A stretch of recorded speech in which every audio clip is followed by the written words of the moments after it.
Angélica, pela coragem. É isso aí, parabéns. Fica então o aviso dessas duas programações referente a jovens em Deus, para que você possa ser poderosamente edificado. Quero fortalecer esse aviso em relação à conferência do MDA Jovem. É muito especial, muito especial. Já tivemos o privilégio de poder enviar jovens aqui da igreja para essa conferência MDA Jovem em São Paulo e voltaram entusiasmadíssimos. Foi algo realmente muito impactante e influenciador para a vida de cada um deles. Então quero animar vocês a participarem, vocês que podem, é claro, poder participar dessa conferência A Voz do que Clama. Vai ser um tempo muito especial. E a nossa também GR Worship, ou seja, a nossa GR Louvor, adoração ao Senhor, ela é sempre uma bênção nesse lugar. Cada vez que Deus traz os jovens aqui, é um tempo especial, uma palavra direcionada de Deus para a vida de cada um deles. Então, você não pode perder. Esteja conosco, como a Angélica convidou. Quero reforçar como pastor também esse convite, para que nós possamos ser abençoados por essas programações. Glória a Deus. Eu quero convidar então você a abrir a sua Bíblia no Evangelho de Marcos, no capítulo de número 10. Marcos, capítulo 10. Aleluia.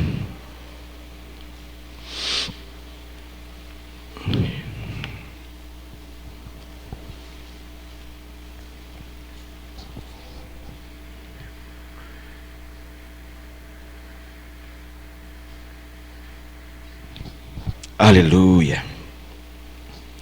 Marcos capítulo 10, nós vamos fazer a leitura do verso 46 até o verso de número 52. Evangelho de Marcos, para aqueles que estão procurando, depois de Mateus, vem Marcos, capítulo de número 10, a partir do verso de número 46. Faça então a leitura da palavra de Deus, diz assim: E foram para Jericó. Quando ele saía de Jericó, juntamente com os discípulos e numerosa multidão, Bartimeu, cego, mendigo, filho de Timeu, estava assentado à beira do caminho. E ouvindo que era Jesus, o Nazareno, pôs-se a clamar, dizendo: Jesus, filho de Davi, tem compaixão de mim. E muitos o repreendiam para que se calasse. Mas ele cada vez gritava mais alto: Filho de Davi, tem misericórdia de mim. Parou Jesus e disse: chamai-o. Chamaram então o cego, dizendo-lhe: tem bom ânimo, levanta-te, ele te chama. Lançando de si a capa, levantou-se de um salto e foi ter com Jesus. Perguntou-lhe Jesus: que queres que eu te faça? Respondeu o cego: Mestre, que eu torne a ver. Então Jesus lhe disse: vai, a tua fé te salvou. E imediatamente tornou a ver. E seguia Jesus estrada afora. Amém. Glória a Deus. Louvado seja o nome do Senhor. Bendito para sempre seja o Senhor Jesus em nosso meio. E nessa noite também. Que assim seja. Quero ministrar essa palavra ao seu coração. Quero chamar essa mensagem do cego que via. O cego que via. O cego que enxergava. Pastor, não pode. O cego não vê, esse via. O cego não enxerga, pastor, esse enxergava. Você vai ver, você vai enxergar também aquilo que ele enxergava. Você vai ver aquilo que ele via. Em nome de Jesus. Amém? Então o nome dessa mensagem é O Cego que Via. E eu vou falar nessa noite um pouquinho de uma história muito conhecida, já muitas vezes ministrada. Eu tenho certeza que não é nova ao seu coração, mas eu entendo que é a palavra do Senhor para a sua vida nessa noite. E é possível que Ele possa, em meio a essa mensagem, falar algo importante, impactante, influenciador para a sua vida.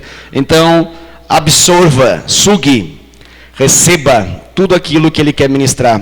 Porque nesse momento é o Senhor que está falando. Não é o Wesley propriamente dito, ou o pastor Wesley, mas sim é todo-poderoso Deus que fala ao seu coração. Ele conhece você mais do que ninguém e mais do que você mesmo. Sabe o que você precisa. E nesse momento é Ele quem fala. E nós escutamos atentamente a voz do Senhor falando no nosso coração. Essa palavra aqui, ela fala a respeito de um homem chamado Bartimeu. Bartimeu era um cego que enxergava. Era um cego, que enxergava muito mais e muito melhor do que a grande maioria das pessoas à volta dele. Ele foi capaz de ver, de enxergar, de perceber, no momento que a grande maioria não estava percebendo nada, ele percebeu o Senhor passando. Ele conseguiu ver de algum modo, eu tenho certeza que não foi com os olhos físicos que ele viu, mas ele conseguiu entender, compreender, ver que o Senhor estava ali. Ele teve discernimento, vamos chamar assim, para compreender que naquele lugar, naquele dia, naquela hora, naquele momento, naquele segundo, era o momento oportuno para que ele pudesse ter uma experiência com o Senhor Jesus, um encontro com Jesus. A Bíblia fala que Jesus, ele estava vindo da Galileia, e ele estava vindo da Galileia e se direcionava para Jerusalém. E nesse caminho que ele escolheu passar, coube passar por Jericó. Essa cidade aqui mencionada, Jericó. Então, houve um momento oportuno para que houvesse esse encontro entre o homem cego e mendigo Bartimeu com o nosso amado Jesus, o Rei dos Reis, Senhor dos Senhores, o Messias, o prometido. Estava passando ali em Jericó, rumo a Jerusalém, saindo da Galileia. Ele decidiu passar por ali.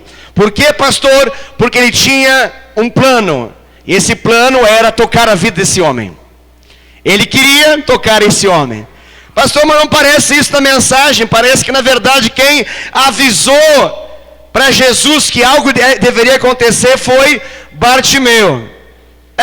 Olhando pela narrativa da história, a impressão que nos dá é essa. Mas quando você compreende quem é Jesus, e que ele de fato, ele é aquele que conhece todas as coisas, que sabe todas as coisas, ele é o Deus todo-poderoso, onisciente, absolutamente tudo ele sabe, não há nada oculto para ele. A Bíblia fala em João capítulo 1, que ele estava com o Pai na criação, ele é junto com o Pai, aquele que criou todas as coisas, e nada veio à existência sem que fosse por intermédio dele, ou seja, ele é esse. Aquele que era, aquele que é e aquele que há de vir. Ele é Jesus, Cristo, o Senhor.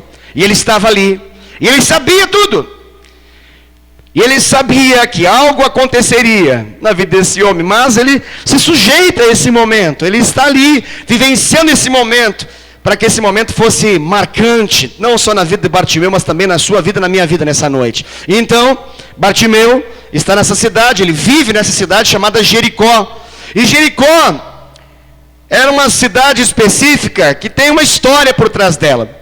E Jericó passou a ser reconhecida na Bíblia, desde a experiência lá no Antigo Testamento, como uma terra amaldiçoada. Porque quando Josué a conquistou, não apenas a conquistou, mas a amaldiçoou.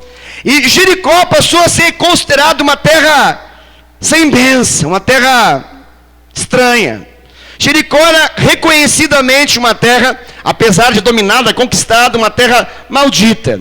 Esse homem aqui, ele vivia num lugar, vamos assim estabelecer isso como um fato concreto, num lugar de maldição. Um lugar taxado como maldito. Um lugar categorizado como amaldiçoado. Existia como que uma placa em Jericó dizendo: esses que aqui vivem não tem bênção, muito pelo contrário, vive debaixo de cadeias, vive debaixo de opressão maligna, vive debaixo de maldição. A palavra maldita tem o poder de perpetuar até que seja quebrada. Então, é assim que nós entendemos o contexto de Jericó. Mas isso não é apenas um detalhe importante para que a gente possa entender quem era Bartimeu. Ele não apenas vivia num lugar amaldiçoado, mas ele era alguém amaldiçoado. Pastor, me explica isso porque eu não consigo entender. Veja o nome desse cidadão. O nome dele era Bartimeu. E Bartimeu, para nós não tem muito significado e sentido, mas para a cultura hebraica, para o povo judaico, para o povo de Israel, a palavra Bar significa filho. Daí que vem aquele momento de transição e de bênção do pai sobre o filho, chamado bar mitzvah. Dentro do contexto judaico, é muito, muito propício o momento de passagem de transição do filho para a fase adulta, não só o filho, a filha também, aí já é uma outra nomenclatura, claro, para poder abençoar os filhos. Então, bar, a expressão bar, significa no hebraico filho. Então, por isso que a Bíblia explica ali aquilo que para nós não seria muito fácil de compreender, que esse bar de Bartimeu é porque ele era o filho de Timeu. Ah, tá bom, agora eu entendi tudo. Não entendeu ainda, porque só entenderá se você entender o que significa de fato Timeu. E filho você já sabe que ele é, mas ele é filho do quê? Timeu significa maldito.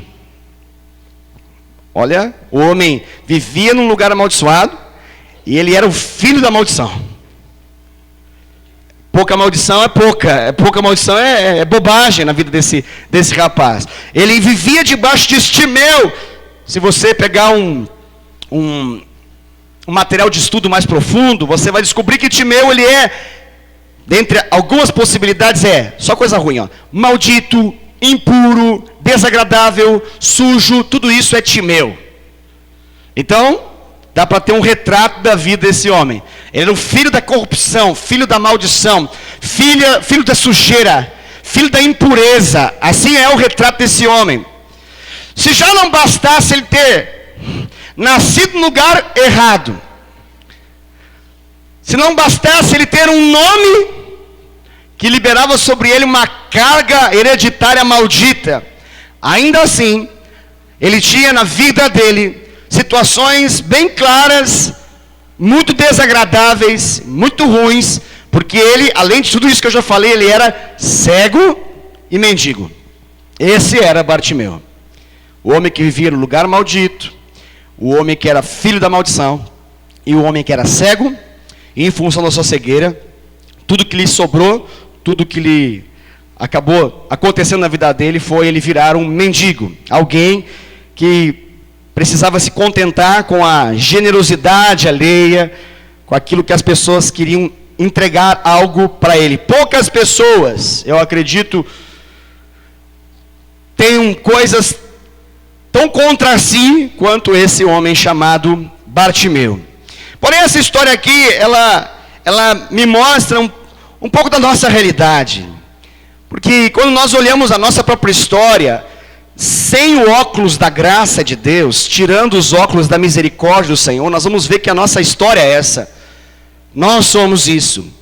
Em Adão, nós somos filhos de Adão, nós somos filhos de maldição.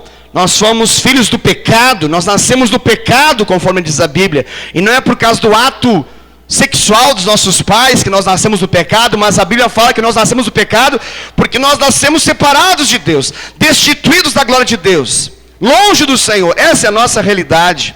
E isso traz toda uma carga de possibilidades negativas sobre nós.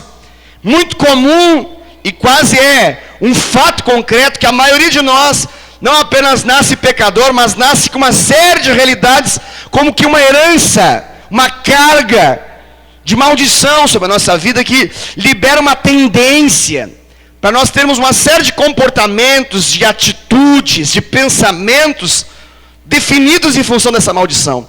Então há muita similaridade, muita conexão. É muito parecido quando nós olhamos na perspectiva do pecado a nossa própria vida. Mas o que me chama a atenção nessa história são 5 pontos que eu gostaria de falar com você nessa história aqui. 5 princípios para que nós possamos receber o milagre de Deus. Porque o que nos importa aqui é entender o que Bartimeu fez, como que ele reagiu à presença de Jesus naquele lugar. Assim como naquele lugar Jesus estava, nessa noite Jesus está aqui também. Assim como Deus operou naquele dia, Deus está aqui para poder operar novamente. Também na sua vida, na minha vida. Então, nós precisamos identificar aqui, nessa mensagem, 5 princípios para que a gente possa compreender como receber o milagre que Jesus está a fim de dar. Ele deseja manifestar. Você quer aprender isso? Amém? Então abra o seu coração. Primeiro princípio, para que eu possa ministrar o seu coração, é o princípio do reconhecimento. Eu vou chamar isso de reconhecer a oportunidade. Primeira coisa que Bartimeu fez, ele reconheceu a oportunidade. Amém? Ele reconheceu a oportunidade. Nada na nossa vida acontece sem que a gente reconheça, sem que a gente perceba, sem que a gente possa entender o que está acontecendo. Sem revelação, nada acontece. Sem revelação, milagres não se manifestam. Sem entendimento, sem compreensão, nós não nos apossamos, não possuímos, não herdamos nada, não obtemos nada. Sem que a gente saiba aquilo que é nosso, nós não vamos requerer, nós não vamos buscar, nós não vamos clamar, nós não vamos gritar, nós não vamos fazer nada, porque a gente não sabe que pode. Mas quando a gente sabe que pode, aí então a gente vai querer tudo. Quando a gente sabe que é nosso direito, que nos foi dado, então a gente vai querer tudo. Então, tudo isso passa por reconhecer a oportunidade. Amém? Fale comigo, reconhecer a oportunidade. Glória a Deus. Por que precisa falar isso, pastor? Porque muitos, meus amados irmãos, prestem atenção no que eu estou falando. Muitas pessoas, e talvez muitos de nós aqui, nós focamos na deficiência. Nossos olhos ficam focados na deficiência. E acabamos por ignorar as oportunidades. Nossos olhos se detêm, ficam fixos na deficiência. E nós nos esquecemos, ignoramos, negligenciamos a oportunidade que temos. E quando nós fazemos isso, nós simplesmente perdemos a bênção. Perdemos a oportunidade de ser abençoado. Então, primeira coisa que preciso fazer para poder reconhecer a oportunidade é essa. É focar na oportunidade e não na deficiência. Quem aqui tem deficiências na sua vida? Levante sua mão. Você sabe disso? Tem certeza disso? Eu também levanto a minha, porque eu tenho certeza que tem muita deficiência. Quem anda comigo mais próximo, minha esposa, nem se fala. Minha mãe, não se fala, anda mais tempo que a minha própria esposa. Meu filho anda mais tempo, já está vendo também. Fazer o quê, infelizmente. Os meus amados discípulos, com quem eu caminho mais próximo também, estão vendo. Vocês como ovelhas podem ver. Não me falta deficiência, meu querido. Meu Jesus. Não me falta.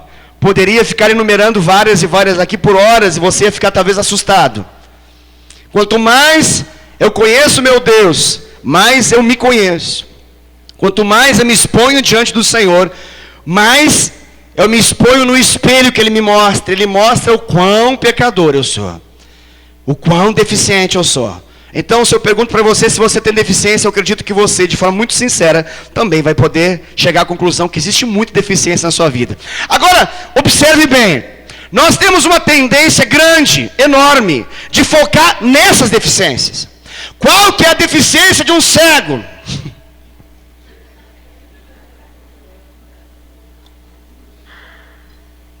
Pastor, isso é revelação, hein? Isso é terceiro céu. Deve ser aquele lugar que o Paulo falou que foi, em espírito, e teve revelações inefáveis que não poderia nem compartilhar com ninguém. Deve ser esse lugar que o senhor foi hoje à tarde, para poder então falar para nós, perguntar qual que é a deficiência do cego. Então responda, qual que é a deficiência do cego? O cego não pode enxergar. Ele não consegue, não há luz. Não tem luz, não reflete nada, não bate nada, não tem informação, não há nenhuma cognição por meio daquilo que os olhos físicos dele pode ser como um input, uma entrada, não entra nada por ali. Não dá. Agora, eu não sei se você já teve contato com uma pessoa cega, já teve contato com alguma pessoa cega, um pouco mais próxima a você, algumas pessoas aqui.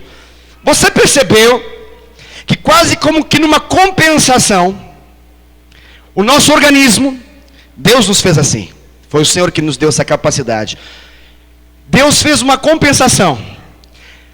Na medida em que falta então a capacidade de enxergar para um cego, qual a capacidade que ele tem de forma assim, violenta?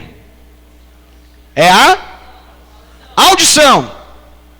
Um cego, ele treinou em função da sua debilidade, a sua audição. Então ele consegue ouvir em decibéis que os normais de audição não conseguem ouvir. Pastor, é assim, isso a ciência fala, tá? E ela entende que isso é uma compensação que o nosso próprio corpo produz. Então isso é dado científico, não é o pastor Wesley falando. E essa compensação faz então que ele tenha o quê? A mais do que os demais. Ele tem mais audição. Então se ele tem um recurso a explorar no corpo dele porque ele não tem ok. Agora se ele fizer a escolha e ficar uma vida inteira, eu quero ficar recebendo tudo por aqui.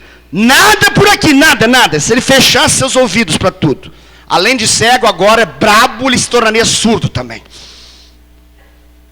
O que ele estaria se impedindo de desfrutar? Você já sabe, que você já conhece o final da história. Ele não ouviria Jesus. Está comigo aí ou não? Está dando para entender alguma coisa ou não? Pastor, está difícil. Explica, porque a banda larga aí da frente parece que ela é maior do que a que chega aqui. É o sinal do Wi-Fi, querida. Tem perca, tem um pouco de... Tem que colocar mais repetidor de sinal, querido. Vamos providenciar esse negócio. Então, porque eu sei que existe uma perda de sinal aí, então a gente tem que explicar um pouquinho. Estou querendo dizer, querido, que na sua vida e na minha vida tem muita deficiência. Mas para que a gente possa receber milagre, eu não posso focar na deficiência. Eu tenho que focar nos recursos que Deus já me deu. Porque às vezes eu passo uma vida inteira reclamando daquilo que Deus não me deu e deixo de usar daquilo que Deus... Completa a frase para mim, vai. Já me deu. Amém? Aleluia. Que bom que você está entendendo. Está chegando rápido hoje. Como é que eu sei disso? A Bíblia fala que quando ele ouviu que Jesus estava passando ali, é o que a Bíblia diz. Ele ouviu que Jesus estava passando ali. Então, o que ele entendeu? E não foi por meio de visão, porque ele não via nada. Ele ouviu. Então ele usou algo que Deus deu para poder obter algo que Deus não deu. Isso é um caminho interessante, é um princípio aí. Ele usou de algo que Deus já deu para poder chamar a existência algo que Deus ainda não tinha manifestado na vida dele. A fé vem por onde, querido? A fé vem pelo ouvir, e ouvir as palavras de Cristo. Jesus estava ali. A palavra estava andando ali. O verbo que se fez carne estava se movendo ali, em Jericó. Aquele momento era o tempo da oportunidade. Oportunidade. Ele entendeu isso. É muito importante que você entenda isso também, querido. Talvez nesse momento, quando eu falo de uma palavra como essa, você logo pensa no problema. E você fica todo olhando problema. E quanto mais você olha o problema, mais problemático você fica. O problema, ele tem a capacidade de aumentar, ele maximiza enquanto nós olhamos para ele. Isso é bíblico. Quando o povo de Israel mandou então os espias para poder espiar a terra da promessa, você sabe quantos foram? 12. Desses 12, quantos relataram coisa boa? 2. E os outros 10 relataram o quê? Eles diziam o quê basicamente? Não tem como. Eles só olharam a impossibilidade. E na ótica da impossibilidade, eles maximizaram ela. O que já era grande ficou enorme. O que era enorme ficou assim intransponível. Não tinha como ser vencido, jamais. A ótica da incredulidade, ela é uma fé ao contrário. Se você a estimula, ela aumenta. Se você estimula, ela aumenta. Se você coloca mais carvão, mais fogo tem nela. Então você não pode estimular a sua incredulidade. Você precisa estimular a fé. E a fé vem por aquilo que Deus dá. A fé não é uma criação do nada, ela não vem ao acaso. Ela vem por meio daquilo que Deus faz. Quando Deus está presente, Ele então libera a fé ao seu coração. E Deus está aqui, Ele está liberando fé ao seu coração. E quando fé está no seu coração, você pode crer no sobrenatural. Quando você tem fé no seu coração, por obra do Espírito Santo de Deus, por meio da palavra de Cristo, então você crê que é possível milagres acontecerem. Amém? Amém, amém, amém? Glória a Deus. Eu estou estimulando a sua fé, querido. Estou estimulando a sua fé. Eu estou falando, não fixe no problema. Não fixe no problema, fixe que Jesus está aqui. E quando Jesus está, esse é o tempo da oportunidade. Bartimeu então, ele conseguiu se concentrar no recurso que Deus deu para ele, que era a audição. E ao se concentrar nesse recurso, ele explorou a possibilidade de crer. E ele creu por antecipação de qualquer evidência física. Ele creu sem nada acontecer ainda. A fé, ela chama a existência. A fé, ela não espera a evidência se manifestar para depois ela acontecer. Ela é antes a fé, ela se manifesta. Antes de qualquer manifestação, antes de qualquer evidência, antes de qualquer realização. É isso que aconteceu ali. Quando esse homem percebe, Bartimeu, ele percebe então o barulho naquele lugar. Basicamente foi isso que aconteceu. Existe outro relato da palavra de Deus, além desse que eu li de Marcos capítulo 10. E no outro relato bíblico, no outro evangelho, a palavra de Deus fala em Lucas que ele perguntou. Fala que ele perguntou o que está acontecendo aí. Veja bem, isso também é um aprendizado para nós. Porque ele ouviu o barulho e ele sabia, porque o seu ouvido estava sensível para poder perceber que naquele momento algo diferente estava acontecendo. Por quê? Porque era muito barulho. Algo e alguém diferente estava passando naquele lugar. O clima mudou. A sensação do seu corpo mudou.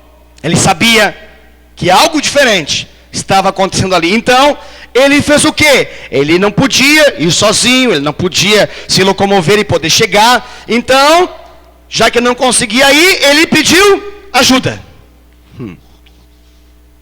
E pedir ajuda, querido, é coisa para quem decide parar de ser orgulhoso.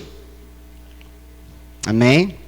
Só pede ajuda quem desiste. Quem não desiste, continua tentando. Não é assim? Você já deve ter tido essa triste experiência. Eu falo com os homens de um modo mais específico, né? Nós como homens, nós temos um pouco mais de resistência nesse detalhe, assim, de pedir ajuda quando nós nos perdemos no trânsito, por exemplo. Não sei se você já se perdeu com um motorista homem no trânsito. Normalmente, o motorista, o homem, ele tem uma impressão que vai dar tudo certo. E às vezes ele até fala, calma, está tudo sob controle. Confia em mim. Gruda em mim que é sucesso. Cola em mim que é garantia. E vai, e vai. E aí às vezes a mulher, ela fala assim, vamos perguntar? Não. Para quê? Não é assim? Não é. Claro que nós somos homens mais tratados, nós já aprendemos a ser humildes, então nós pedimos mais facilmente, mais rapidamente, a ajuda de alguém que saiba. Mas, no geral, até nós sermos tratados, nós às vezes ficamos batendo cabeça muito, porque há um orgulho másculo, macho, viril em nós, que diz que vai dar tudo certo, pode confiar. E às vezes não dá, queridos. Às vezes nós ficamos literalmente muito perdidos. Eu já aprendi a confiar na minha esposa nesse sentido, porque ela é muito melhor do que eu na questão fotográfica das coisas. Eu passo por pontos e eu realmente eu esqueço completamente. Ela não. Ela consegue, em meio labirinto, voltar ao ponto inicial. Eu desisti já desse negócio. Eu tenho uma dificuldade. Eu tenho. Ela tem essa habilidade. Não é toda mulher que talvez tenha essa habilidade. Mas Deus me honrou com essa mulher, então, graças a Deus, eu tenho esse GPS aí. Quando o Waze falha, porque não tem sinal, quando o Google Maps dá crepe, então eu tenho Daiane Bart de Menezes para poder me ajudar. Aleluia. Então, eu falo só isso porque o ato de pedir ajuda é um ato de humildade. Você concorda comigo? Só pede ajuda quem desistiu. Quem entendeu que não tem como. Então eu preciso ser humilde para reconhecer que eu não consigo sozinho. Eu preciso que alguém me direcione. Eu preciso que alguém me acompanhe. Eu preciso que alguém fale o que eu tenho que fazer. Caso contrário, é bem possível que eu não mude a minha história. E por que às vezes é difícil isso? Porque além da questão do orgulho, que pesa para nós reconhecermos a oportunidade, existe um outro ponto também que é muito comprometedor em relação a reconhecer a oportunidade, que é o fato de que nós, por vezes, gostamos da comodidade. Às vezes é mais cômodo ficar onde nós estamos do que avançar para algo novo. O novo, para uma grande parte de nós, não é visto como coisa boa no primeiro momento. Para algumas pessoas de um perfil mais aventureiro, de uma maneira mais dinâmica de viver, talvez até uma personalidade envolva isso, como alguém mais sanguíneo ou mais colérico. Para as pessoas, às vezes, coisas novas é muito legal, é um desafio. E como são pessoas movidas a desafios, mesmo que não consigam chegar ao fim deles, elas precisam de coisas novas a cada momento, para poder serem estimuladas a irem para frente. Então, para as pessoas, que não são todos em nosso meio assim, para as pessoas talvez o novo seja algo muito agradável. Mas para aqueles que não são, para aqueles que são mais chamados assim de pé no chão, e até falam para os outros, eu sou muito pé no chão, sou muito tranquilo, eu meço muito as minhas decisões. Para as pessoas, qualquer coisa nova, às vezes é assustador. E esse homem agora está vivendo um momento novo na sua vida. Então ele tem que ir contra tudo isso. Ele tem que ir contra o seu próprio orgulho, contra o seu comodismo, e ele vai ter que correr um risco agora. Há um risco no que ele vai fazer. Há um grande risco. E eu queria dizer que a fé é um grande risco. A fé é um risco. A fé é literalmente algo arriscado. Mas por que nós temos certeza, pastor? Porque quem falou que vai dar certo é o nosso Deus. Mas quando você pega a fé e você disseca ela e analisa ela, ela é uma grande loucura. Quando você bota ela em laboratório, e quando você bota a fé, pega um microscópio para poder entendê-la, você vai ver a palavra lá, loucura! É isso que você vai ouvir, quando você vai tentar entender a fé. A Bíblia fala que o mundo olha para nós e fala que nós somos loucos. É uma loucura andar com Deus. Se mover na direção dos céus é uma loucura para o mundo, porque não tem revelação. Mas para aqueles que têm revelação é segurança. Nós conseguimos falar de coisas seguras para uma geração incrédula. E quando nós nos aproximamos de pessoas que não creem, nós conseguimos perceber o abismo que existe em relação à fé. Eu não sei se você só anda com crentes, mas se você andar com alguns incrédulos, se você for levar o seu filho na escola e ficar lá meia hora conversando com os outros pais, você vai perceber que você vai se deparar com um abismo, não apenas comportamental, mas também em relação a valores, princípios e também em relação a se entregar a Deus e crer no impossível. Ele vai talvez concluir que você é um tapado, um idiota, um ignorante, um louco, um lunático, qualquer coisa assim, menos que você é uma pessoa de bom senso. Mas nós que conhecemos o Senhor, sabemos que dá muito certo andar em Deus e andar direcionado por Ele. Nós temos segurança nisso.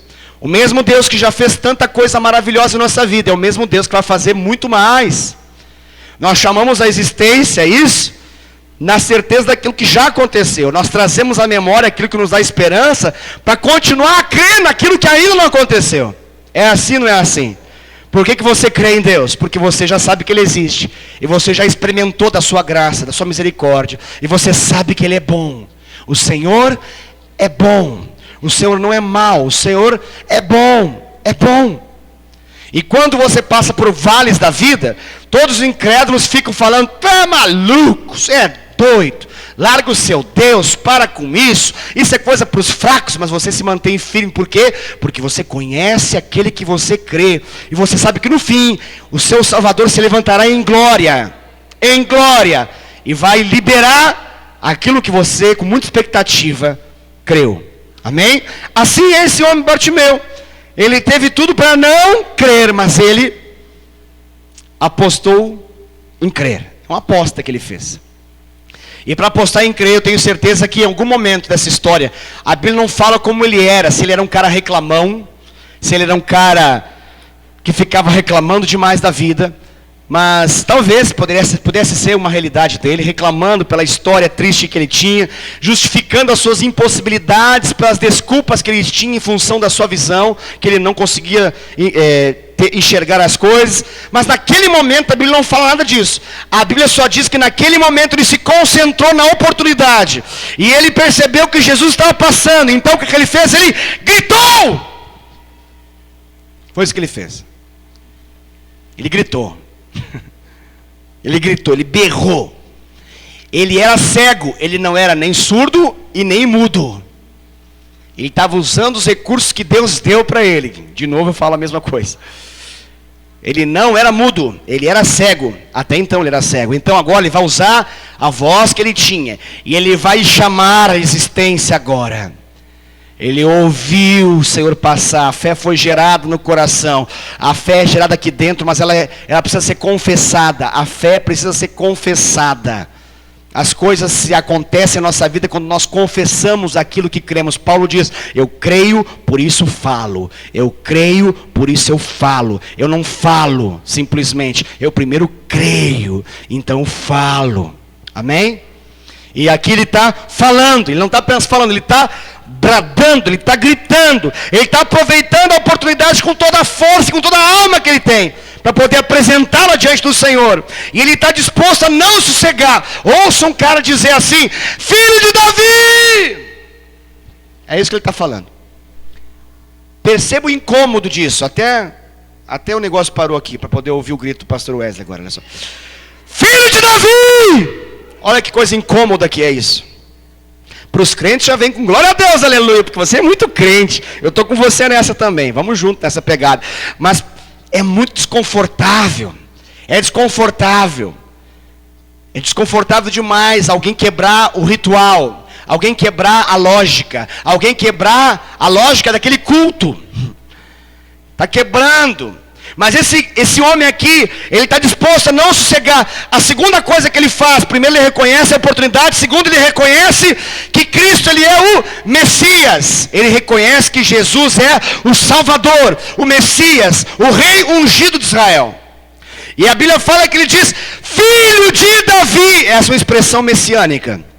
Essa expressão é expressão messiânica. Por quê? Porque em Salmo 132, versículo 11, está lá escrito que o ungido, o Messias, o Machia, o Ramachia, ele viria da descendência de Davi. Em Jeremias 23, versículo 5, fala que ele viria da descendência de Davi. Por isso a expressão para o Messias como filho de Davi. Ele está reconhecendo que de fato Jesus, de acordo com o Antigo Testamento, como foi prometido pelos profetas, estava ali na frente dele. E ele está agora chamando esse filho de Davi, ele está gritando. Bartimeu, ele vai usar essa frase, e ele vai dizer: Jesus é o Messias, com essa frase. É isso que ele está dizendo, quando ele está declarando isso, ele está dizendo: eu creio que tu és o rei ungido que Israel esperava por séculos. É isso que ele está dizendo ao declarar: filho de Davi. E o mais importante aqui, o mais interessante é que o cego, ele está vendo melhor que todo mundo ali. Porque a Bíblia não relata que naquele momento alguma outra coisa estivesse chamando a atenção de Jesus, ao ponto que viraria relato histórico na palavra de Deus. A impressão que eu tenho ao ler, que nada espetacular estava acontecendo com Jesus passando ali, porque ninguém estava de fato reconhecendo como esse homem vai reconhecer. Esse homem de fato é aquele que vai reconhecer quando todo o povo naquele momento não está reconhecendo nada. Quando ninguém está aproveitando, esse homem vai sugar. Ele vai ser um chupinha aqui, ele vai extrair tudo. Só que ele vai ter uma oposição nessa história e logo você vai ver. Mas ele não está nem aí. E detalhe, a Bíblia fala que Jesus está ali, e não está ali só para o cego de Bartimeu. Jesus está ali para os fariseus também. Mas os fariseus, eles interpretam Jesus com os olhos naturais. E por mais que estejam próximos de Jesus, eles não conseguem entender Jesus no seu coração. Porque eles querem entender Jesus com seus olhos físicos. Eles querem compreender o Messias apenas a partir daquilo que seus olhos naturais veem. E eles entendem que Jesus, o nosso Cristo, o nosso Salvador, é um homem qualquer. Essa é a dificuldade dos fariseus. O jovem rico, A Bíblia fala que o jovem rico, ele via Jesus como quem? Como um mestre. É assim que ele vai, ele fala rabi, rabino. Ele chama Jesus de mestre. Mas Jesus é um mestre para o jovem rico. Mas não é e não se torna Senhor e Salvador para o jovem rico. Ele não reconhece Jesus como um Hamashia. Ele reconhece Jesus como um bom guia. Como o Espiritismo reconhece Jesus como um bom guia. Mas não se sujeita à palavra do Senhor. Ele está ali, o jovem rico, e ele tem a oportunidade de ser salvo. Mas ele não consegue ter revelação suficiente para colocar a vida dele nas mãos do Senhor Jesus. E ele não obedece ao comando do Senhor. A multidão, ela via Jesus como? Ela via Jesus através dos milagres, mas ela não conseguia ver Jesus como o Cordeiro de Deus que tira o pecado do mundo. Ela não conseguia ver Jesus como aquele que pagaria na cruz o preço para reconciliar a humanidade com Deus o Pai. Ela não conseguia ver isso. A multidão via Jesus segundo os milagres. Os fariseus viam Jesus através dos seus olhos físicos. O jovem rico via Jesus como um mero e simples mestre. A pergunta que eu faço para você: como que você vê Jesus? Porque é importante que nós reconheçamos que Jesus, ele é o Messias.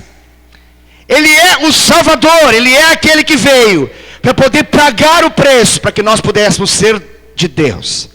E ele estava ali passando naquele lugar. E Bartimeu, ele percebe isso. E ele percebe mais uma coisa do Messias. Ele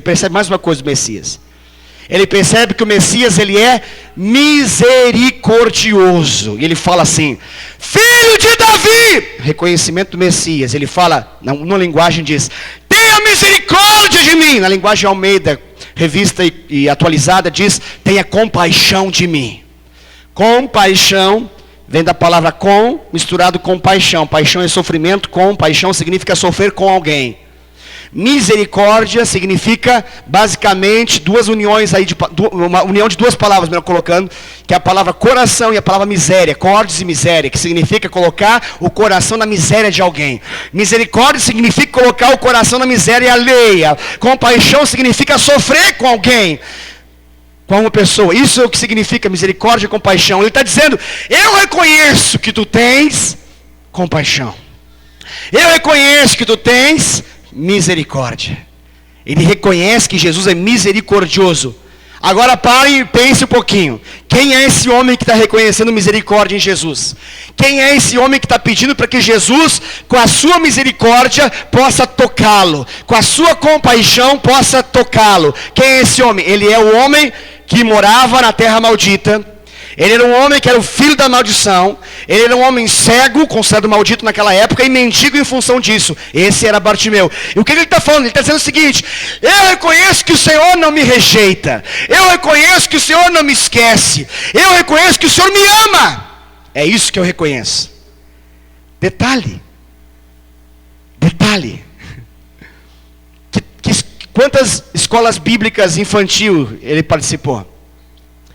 Quantos cultos públicos ele participou? Qual o seminário teológico que ele fez? Você consegue imaginar isso? Um momento, uma ocasião, foi o suficiente para que ele pudesse reconhecer aquilo que de fato Deus é. A Bíblia fala que Deus é amor. Deus é amor. Amém? Toda ideia que você possa ter de Deus que não passe por essa revelação de que Deus é amor é uma ideia errada. Deus não é um Deus que está a fim de condenar. Deus é um Deus que está a fim de salvar. Lucas 19:10 fala que Jesus veio para poder buscar e salvar o perdido. O Senhor não está no tempo de condenação. Ele não está sentado num julgamento, num tribunal. Ele não está com o martelo na sua mão como um juiz dizendo que você vai ser agora condenado. Mas na cruz, Ele foi como um réu no seu lugar, no meu lugar, para que nós pudéssemos ser absolvidos, para que nós pudéssemos ser inocentados. E quando nós entendemos isso, que o amor nos absolve, que o amor nos perdoa, que o amor, ele cobre multidão de pecados, nós podemos então dizer: Jesus, pega a tua misericórdia e coloca o teu coração na minha miséria. Pega a tua compaixão e demonstra o quanto o Senhor me ama através do teu sofrimento. É isso que ele está clamando aqui, queridos. Terceiro ponto, além de reconhecer a oportunidade, além de reconhecer que Jesus é o Senhor, é o Messias, ali é o Salvador, ele precisou não permitir ser desencorajado. Ele não permitiu ser desencorajado. Está comigo ainda, querido? Amém? Ouça isso, isso é importante. Ele não permitiu ser desencorajado. Amém? Aleluia. Como que ele foi desencorajado, pastor? Qual foi a tentativa de desencorajamento que houve? Ele falou assim, ó: filho de Davi, tem compaixão de mim, cala a boca. Alguém chegou para ele e falou isso. É gostoso ouvir um shut up? É gostoso? Quem já ouviu um cala a boca assim perto do ouvido? Qual é a vontade que você tem?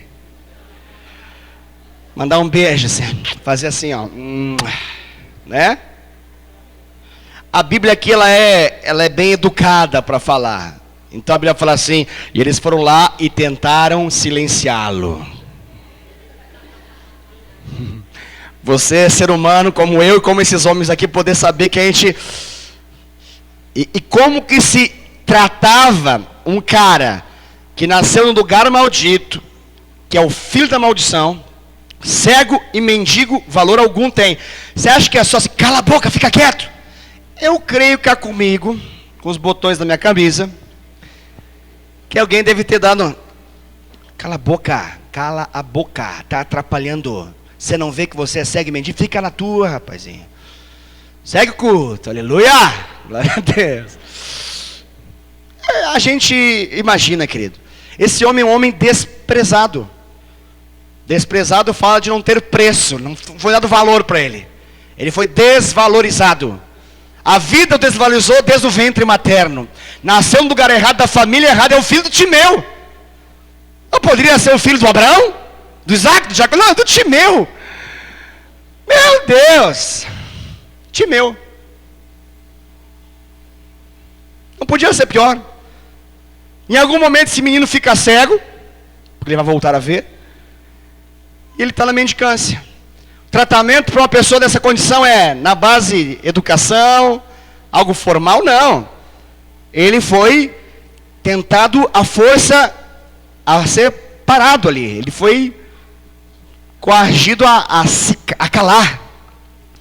A Bíblia fala então que apesar dessa multidão desencorajando, e apesar daqueles que se aproximaram, os discípulos também se aproximaram para poder silenciá-lo, a multidão não conseguiu detê-lo. A multidão não imaginava que Jesus pudesse se importar com aquele homem. A multidão não imaginava, olha quanto crente é esse povo aí que está seguindo esse Jesus. Eles não imaginavam que Jesus pudesse se importar com aquele homem. Mas ele decidiu não retroceder, querido. Ele decidiu não parar. E a impressão que eu tenho é que quanto mais falava, fica quieto, cala a boca, está enchendo as paciências, para! Ele aumentava o tom da voz e falava: filho de Davi! Aí é difícil parar alguém que está querendo ir até o fim. É difícil. E qual que é o fim desse camarada aqui? A cura. Você entendeu quão obcecado ele está por aquilo que Jesus pode dar para ele? Ele decidiu: eu não paro enquanto Jesus não parar por mim. Eu não paro enquanto Jesus não parar por mim. E ele seguiu, falando. Ele não estava nem aí para as etiquetas daquela época, ele não estava nem aí para aquilo que as pessoas se enquadravam nas etiquetas, dos padrões coletivos, não estava nem aí. Ele queria de fato, era o Senhor. As pessoas tentavam desestimular. Imagina, querido, seja mais prático do que o pastor Wesley consegue ser. Quantas são as vezes que você entende algo de Deus, Deus promete algo para você, você tem uma revelação na palavra, e você começa a orar, você começa então a crer, e de repente alguém fica sabendo que você está crendo assim, alguém chega e fala: não, para de crer. Não vai dar certo, não, já fechou a porta, não precisa, não, para. Isso é uma das coisas mais comuns que existem, e é típico de alguém que está à espera de um milagre. É típico de alguém que está prestes a receber, ter oposição. Pastor, isso é bíblico? É bíblico. Desde Daniel orando é assim. A Bíblia fala que ele começou a orar, no primeiro dia Deus já deu a bênção. Mas por 21 dias ele ficou na espera da manifestação da bênção que Deus já tinha dado. Pastor, o que aconteceu no meio do caminho? Uma batalha. O príncipe da Pérsia, o demônio, se atreveu a batalhar. Então Deus enviou um anjo para poder então batalhar com o príncipe da Pérsia, liberar então a bênção. E só depois de 21 dias é que ele recebe aquilo que já tinha sido dado pelo Senhor há tempo atrás. O que ele precisou fazer ao longo de todo esse tempo? Ele precisou perseverar. A oposição é quase que um termômetro da necessidade que nós temos de perseverar. Mas, por vezes, querido, nós, ao invés de entendermos isso, nós nos desestimulamos. Nós aceitamos a oposição como sendo um veredito final do próprio Deus. E nós nos esquecemos de perguntar para o Senhor se é Deus mesmo que está fazendo essa oposição, ou se não é Deus. E Ele está permitindo para que a gente possa vencer, para que a gente possa receber. Eu creio assim, você pode crer diferente, mas eu creio que a oposição está na proporção do tamanho daquilo que Deus quer nos dar. Eu creio que para a bênção pequena, qualquer Zé Bobinho, qualquer Exu Zé Bobinho aí, é possível se atrever na nossa frente. Mas para alguns níveis de bênção, a oposição é muito grande. A oposição é muito grande. E aí, para que eu tenho que olhar? Eu tenho que olhar para os demônios que estão se opondo? Não, eu tenho que olhar para o Senhor. Eu tenho que olhar para o Senhor. E permanecer no Senhor, crendo, e não parando de gritar e de clamar. Quarto ponto, ele clama por ele. Ele não aceita o desencorajamento. Ele não aceita as palavras de oposição. E pelo contrário, quanto mais oposição acontece, mais ele clama. Olha que proporção bonita essa para a nossa vida. Grave isso, ó, essa equação aí, ó. Essa equação da fé é maravilhosa, ó. Quanto mais barreira tem, mais clamor eu tenho que manifestar. Está comigo ainda, sim ou não? Às vezes eu percebo que quanto mais barreira tem, mais desânimo se manifesta. Muito pelo contrário daquilo que Deus queria que se manifestar. Às vezes ao simples fato de alguns nãos, algumas portas que se fecham, alguns crentes já querem largar absolutamente tudo. São desestimulados ao extremo. Tem que chamar o pastor Abe Uber, pastor Luiz Scheid, pastor Daniel Gasperin, Wesley Menezes, supervisor da rede, líder da célula, discipulador. A gente senta na roda e vamos impulsionar a fé dessa pessoa. Por quê? Porque alguma porta se fechou, porque algum não aconteceu, porque algumas coisas não deram certo, e a pessoa, não creio mais, acho que não é para mim esse negócio, vou fazer outra coisa na minha vida. Por favor, não faça isso, querido. Bartimeu não fez isso. Ele teve todos os motivos do mundo pelo qual falar, chega, acabou, mas ele não desistiu. Deixa eu falar para você em nome do Senhor Jesus, não desista. Esse pior aqui.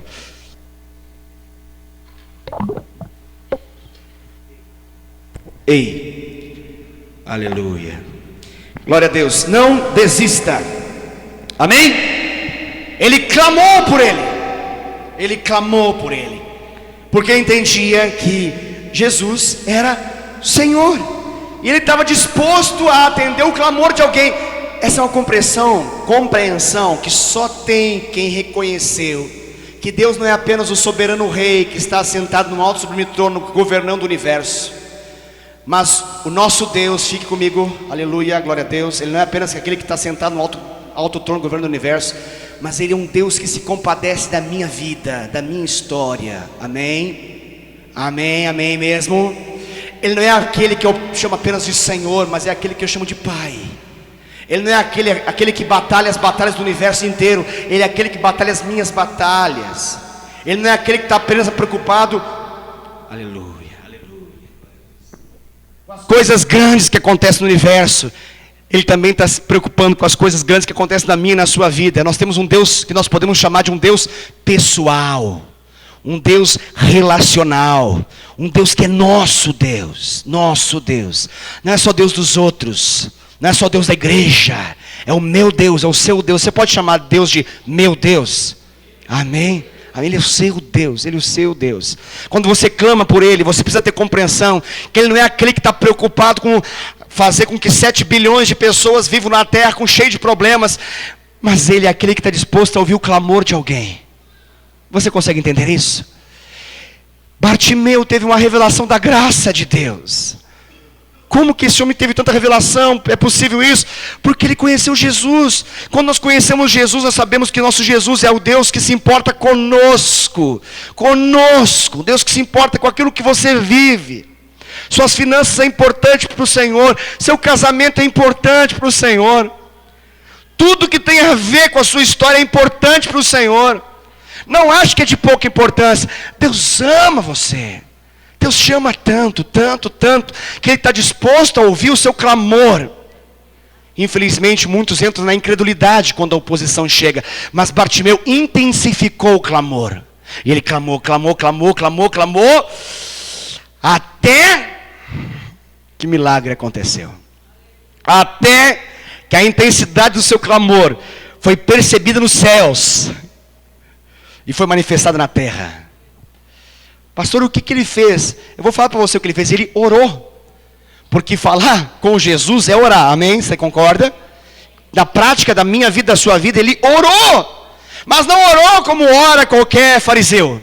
Ele orou com um coração rasgado. Ele orou com intensidade. Ele colocou a alma na oração. Ele não orou como ora alguém ritualístico. Ele orou como ora um coração quebrantado diante de Deus. E o que aconteceu? Agora a fé, ela vai precisar se manifestar de maneira prática. A Bíblia fala então, e esse é o quinto ponto que eu quero falar para você. Você ainda lembra qual era o primeiro? Reconheceu, você está muito ligado, aleluia. Reconheceu a oportunidade. Obrigado, aleluia. Obrigado, produção. Produção é uma bênção nessa igreja. Primeiro ponto que eu falei para você, você ainda lembra, querido? Reconhecer a oportunidade. Segundo, reconhecer que Jesus é o Salvador, o Messias. Qual que é o terceiro ponto? Você está ajudando agora também, né? Aí.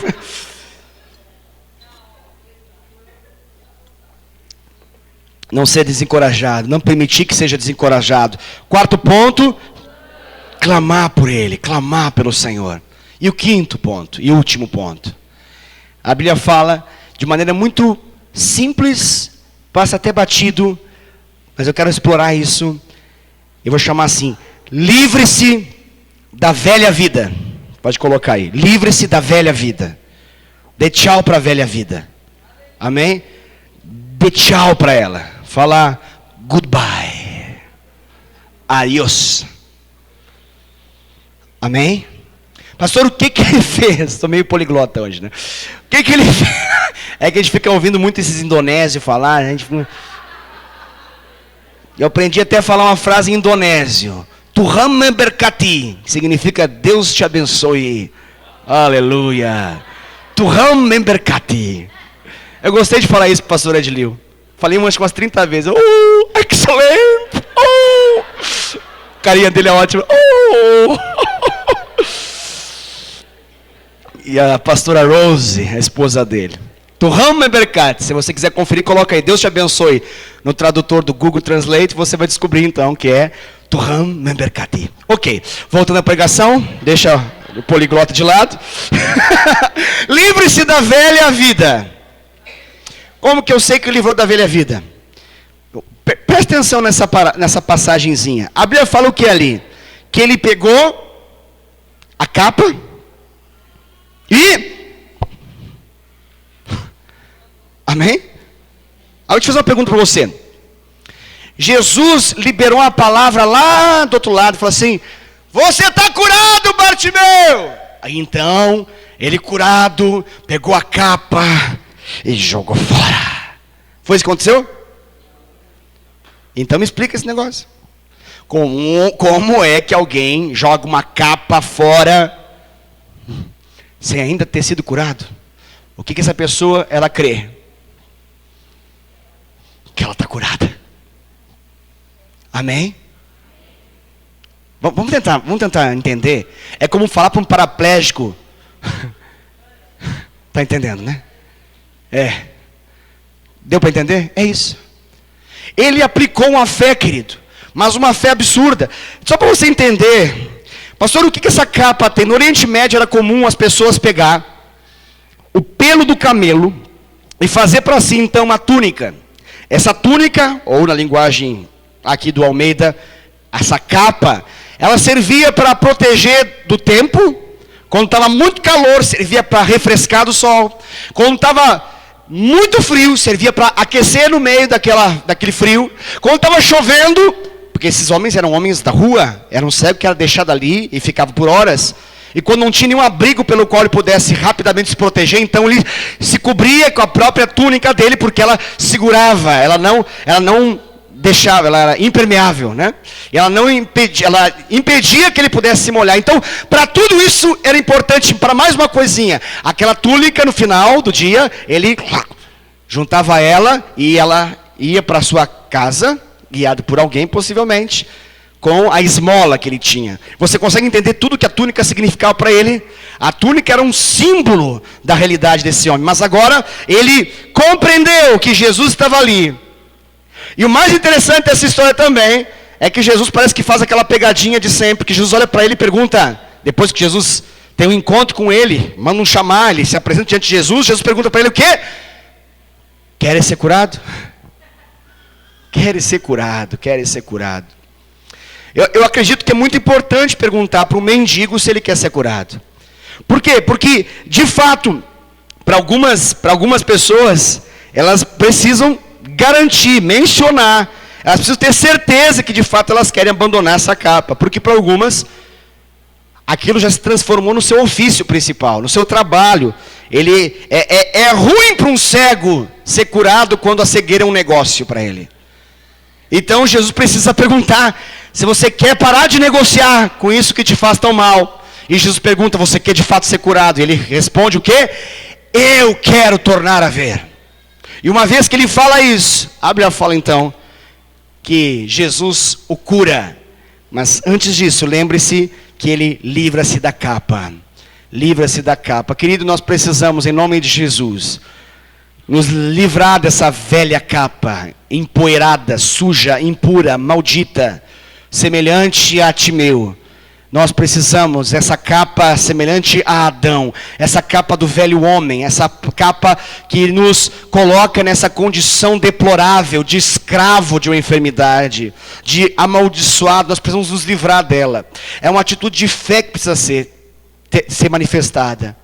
Eu falo isso porque a impressão que eu tenho que é possível pessoas irem para Jesus com capa e tudo ainda, levando as suas túnicas, levando até Jesus isso, querendo ser curada, mas agarrado nisso, agarrado nas suas túnicas.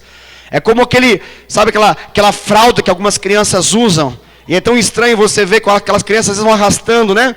Arrastando a fraldinha para lá e para cá, e ninguém toca na fralda, porque então os psicólogos não tocam, senão vai doer à noite, vai dormir depois, vai ter pesadelo, porque a fralda virou o quê? Virou um estímulo, uma amizade, é profundo. A fralda cheira mal, a fralda está suja, a fralda não, como é que é? O paninho aquele lá, né? É uma espécie de uma fralda antiga, né? Antes era aquelas fraldas de pano que seja. Então aquele paninho, né? A gente fica tentando entender por que isso. É fácil entender isso psicologicamente. E aí os pais, quando compreendem, começam a estimular o filho a não mais ter isso. Porque um apego emocional precisa ser substituído por algo mais real e mais producente. E não algo tão contraproducente quanto uma fralda suja. Mas na nossa caminhada da fé, às vezes nós somos assim também. Nós vamos vivendo, mesmo com Cristo, tentando seguir Jesus de um modo muito mais ou menos, porque nós carregamos túnicas fedidas, túnicas que envolvem o nosso passado, a nossa carnalidade, a nossa escravidão, que nos ligam a Adão, e não ao novo Adão, ao segundo Adão que é Jesus. Então é muito importante esse ponto que eu estou mencionando aqui, porque ele é um ponto necessário para que a gente possa obter a cura profunda e poderosa que Jesus quer manifestar na nossa vida. Então, arranque essas capas da sua vida. Você está entendendo algo do que eu estou falando? Amém, querido? Você está entendendo? Qual que é a sua capa que você precisa deixar para que Jesus possa operar o milagre? Essa capa da capa que você abandona por fé em Jesus. Porque precisa fé para abandonar essas capas. Amém?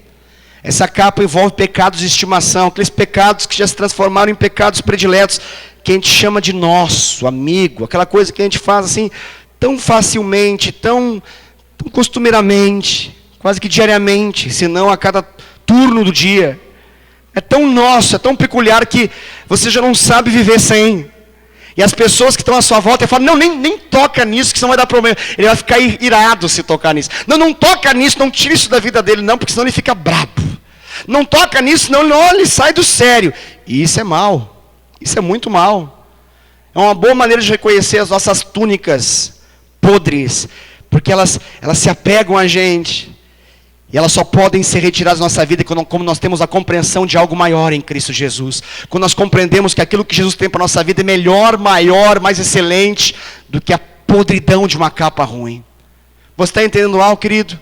Eu quero finalizar dizendo algo para você em relação a essa túnica. Eu quero que você pense no seu pecado nesse momento. Pensa aí.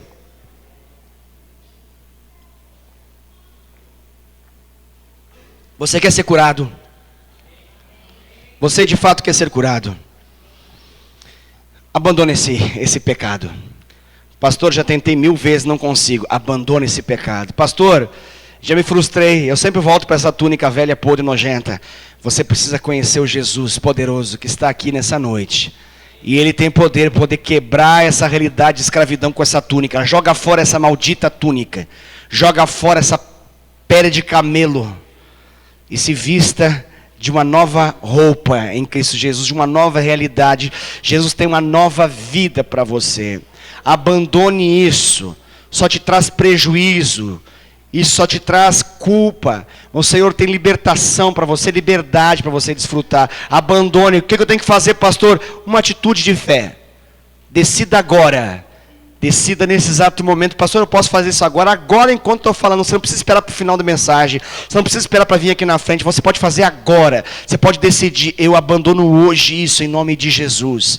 Eu abandono essa túnica nojenta que me estraga a minha vida. Eu abandono agora em nome de Jesus. Pastor, eu posso fazer isso? Faça, foi assim que Bartimeu fez. Faça agora isso em nome de Jesus. Eu te abençoo nessa sua decisão, nesse momento. Eu como pastor sobre a sua vida, como cobertura sobre a sua vida, eu abençoo você nesse momento em nome de Jesus, que essa capa agora seja jogada fora da sua vida, que nunca mais volte em nome de Jesus, em nome de Jesus. Eu creio que o Espírito Santo pode trazer realidade, prática para você nessa hora. Eu sinto Deus operando nesse momento para algumas pessoas aqui, Eu quero que você visualize, se você está com dificuldade, a desatenção está muito grande, feche seus olhos por um instante, visualize essa capa nojenta aí. Essa capa que você se abriga nela quando as coisas estão errado, quando a temperatura está muito quente, quando o frio está muito intenso, quando você está vivendo momentos de tempestade. Você se protege nisso, jogue fora essa porcaria em nome de Jesus. Isso não é a sua história, isso não é a novidade de vida que Jesus tem para você. Jogue fora em nome de Jesus, jogue fora em nome de Jesus, jogue fora em nome de Jesus. Eu chamo isso à existência na sua vida. Eu quero ver você nessa noite como Bartimeu diante do Senhor, sem capa, sem túnica, sem mais essa nojenta dessa túnica, em nome de Jesus. Você entende que isso representa, querido? Representa uma vida de pecado. É como aquela realidade antiga, como uma bola de ferro que você carrega. Por que a vida cristã é tão pesada para alguns? Porque carregam bolas de ferro amarradas em seus pés, tentam caminhar e não conseguem. É pesado demais a caminhada. Andar com Cristo é pesado demais porque o pecado traz essa culpa. Mas você foi livre em Cristo Jesus. Largue fora isso. Você não precisa escolher isso aí. Você pode escolher a novidade de vida que Jesus tem para você. Uma nova vida em Cristo Jesus. Amém, querido? Amém. Fique seus olhos fechados. Seja ministrado pelo Senhor nesse momento. Seja ministrado pelo Espírito Santo nessa hora. Você está diante do Senhor nesse momento. Você está diante do Senhor.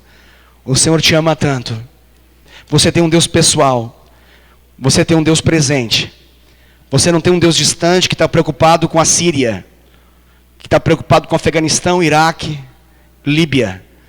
Mas você tem um Deus que se importa com você, até o ponto de chamar você pelo nome. Um Deus que conhece a sua história. Um Deus que tem um carinho especial por você. Um Deus que quando você clama, Ele se faz presente. Um Deus que ouve a sua oração. Um Deus que se importa com você até o ponto de chorar por você. Um Deus que tem compaixão, um Deus que sofre com você. Quando você sofre, o Senhor também sofre junto. Quando você chora, o Senhor chora junto. Quando você se alegra, Ele se alegra junto com você. Ele é um Pai de amor. Ele está aqui. Ele está aqui. Reconheça a oportunidade, Ele está aqui. Bartimeu reconheceu a oportunidade, ele reconheceu a oportunidade. Reconheça a oportunidade, Jesus está aqui. Reconheça a oportunidade, Jesus está aqui. Reconheça que Ele é o Salvador. Ele pagou na cruz com seu sangue a sua vida. Você não é mais de você mesmo, você foi comprado. Você tem um dono. E o dono da sua vida não é mais a sua vontade. O dono da sua vida é o Senhor Jesus. Ele te transportou das trevas para a sua maravilhosa luz e te envolveu no reino do Filho do seu amor. Você não mais vive em trevas e escuridão. Você não é mais molestado pelo diabo. Você agora está em Cristo Jesus. Então abandone essa velha vida.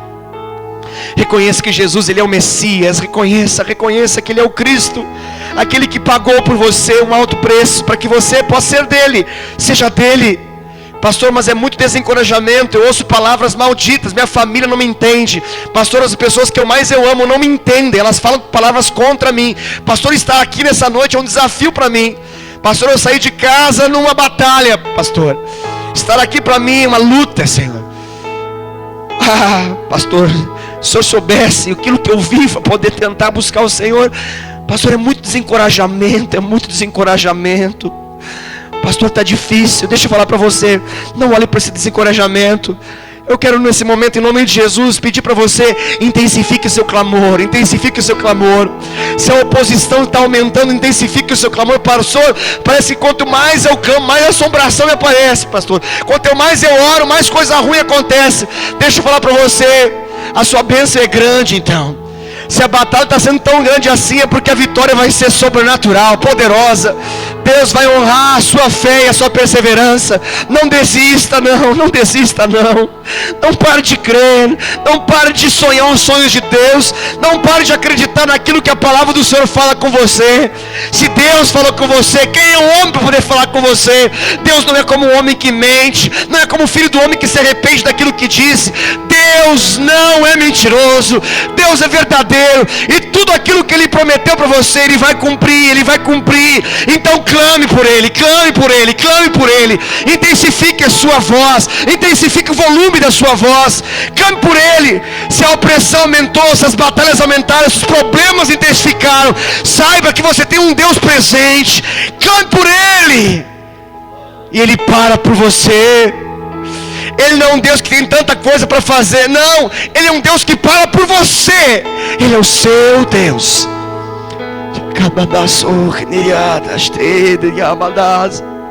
Se você nessa noite sabe que Ele é com você, se você nessa noite sabe que Ele está aqui, se você nessa noite sabe que o milagre é seu, que foi dado para você, eu quero que profeticamente você possa jogar fora a túnica. Pastor, o que eu faço? O que eu faço agora? Faça algo profético. Sinalize profeticamente algo. Eu não sei. Sinceramente, eu não sei o que você deve fazer. Você vai receber agora um estímulo de Deus na sua vida. Você vai receber agora um estímulo do Espírito Santo, para que você possa fazer algo nesse momento que desconecte você dessa podre túnica que você carrega. Talvez você vai apagar um app do seu celular. Talvez você não vai apenas apagar o histórico do seu celular. Talvez você vai se comprometer ao Senhor a nunca mais se proteger nessa podridão que você tem se protegido em alguns momentos. É uma decisão, é uma firme decisão que você está tomando, querido. Pastor, já tentei tantas vezes, será que eu posso fazer mais uma? Você está diante do Senhor que tudo pode. Você está diante de um Deus que é o Deus dos impossíveis, o Deus sobrenatural. Aquilo que é impossível para o homem é totalmente possível para o Senhor. É possível! É possível. Pastor, é difícil, eu estou envolvido, pastor. Eu já tentei tirar da minha vida, mas eu estou mais envolvido do que eu imaginava. É muito mais forte. Nada é mais forte do que o amor de Deus. Nada é mais forte do que a cruz. Nada é mais forte que Jesus. Olhe para Ele. Olhe para Ele. Olhe para Ele, o problema vai ficar pequenininho. Olhe para Ele e você não vai ver o tamanho do gigante, você vai ver o tamanho do seu Deus. Olhe para Ele e você vai ver o tamanho da aliança que você tem com Deus, que tudo pode. Ele está aqui nessa noite. Jogue fora a túnica em nome de Jesus. Jogue fora a túnica em nome de Jesus. E eu declaro sobre a sua vida: seja curado. Seja curado. Seja curado, seja curado na sua alma, seja curado na sua mente, seja curado nas suas emoções, seja curado no seu físico em nome de Jesus, seja curado agora em nome de Jesus, seja curado.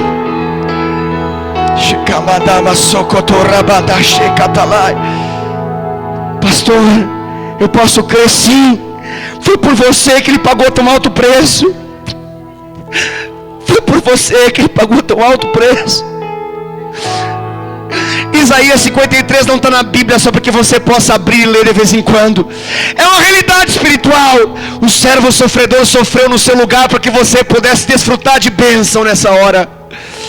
Ele levou sobre si as nossas dores, nossos pecados, nossas iniquidades. Ele levou sobre si. Ele foi amaldiçoado naquela cruz para que você pudesse ser abençoado nessa hora. Ele recebeu castigo para que você pudesse receber paz. Pai,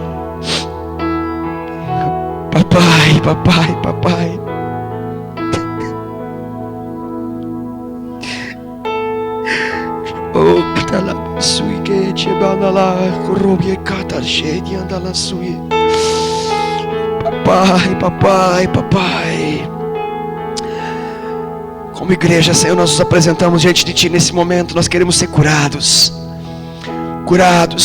da cegueira espiritual que nos impede de ter revelação, curado da falta de iluminação no nosso entendimento, curado em nossa mente que pensa aquilo que o Senhor não gosta, que aquilo que o Senhor não quer, curado de uma mente cativa ao pecado, de uma mente aprisionada, de uma mente maliciosa, de uma mente pornográfica, de uma mente sensual, de uma mente mentirosa, de uma mente enganadora, de uma mente manipuladora, de uma mente que pensa, não pensamentos do alto, mas pensamentos baixos, carnais.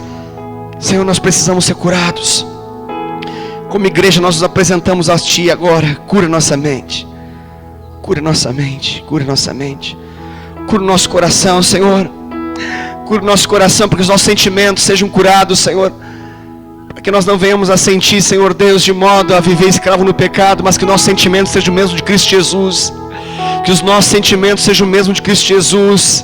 Que mesmo sendo Deus, não usurpou com usurpação, não se exaltou com usurpação, mas se humilhou.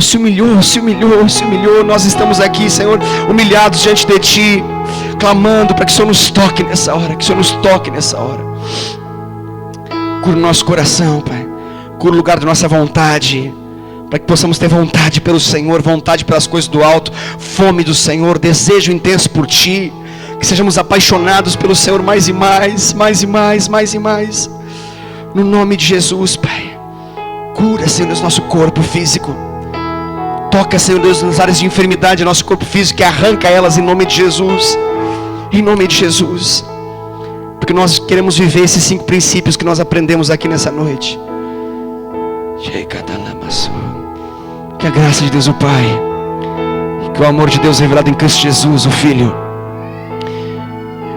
e que o poder do Espírito Santo seja sobre a sua vida nessa noite e sempre, em nome de Jesus. Amém. Deus te abençoe. Uma ótima noite para você, uma ótima semana. Que Deus possa manifestar a sua glória sobre a sua vida e sobre a sua casa, em nome de Jesus. Vá na paz do Senhor.